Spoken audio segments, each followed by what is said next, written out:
Today we're reading from the book of Genesis, chapter 14, titled Abram Rescues Lot.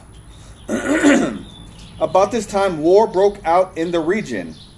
King Amraphel of Babylonia, King Arioch of Ellasar, King Chedorlaomer of Elam, King Tidal of Goim fought against King Bera of Sodom, King Birsha of Gomorrah, King Shinab of Admah, King Shemeber of Zeboim, and the king of Bela, also called Zoar.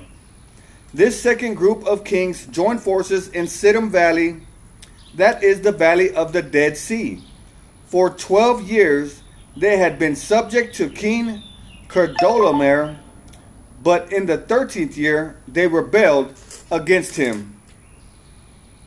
1 year later, Chedorlaomer and his allies arrived and defeated the Rephaites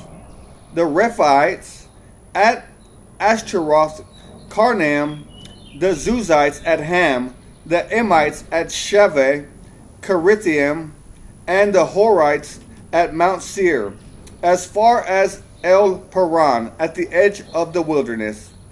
Then they turned back and came to En Mishpat, now called Kadesh, and conquered all the territory of the Amalekites, and also the Amorites living in Hazazon Tamar.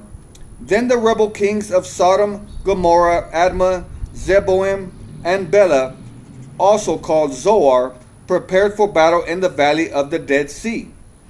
They fought against King Chedorlaomer of Elam, King Tidal of Goim, King Amraphel of Babylonia, and King Arioch of Ellasar. 4 kings against 5. As it happened, the valley of the Dead Sea was filled with tar pits, and as the army of the kings of Sodom and Gomorrah fled, some fell into the tar pits, while the rest escaped into the mountains. The victorious invaders then plundered Sodom and Gomorrah and headed for home, taking with them all the spoils of war and the food supplies.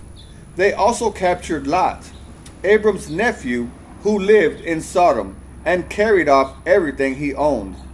But one of Lot's men escaped and reported everything to Abram, the Hebrew, who was living near the oak grove belonging to Mamre the Amorite.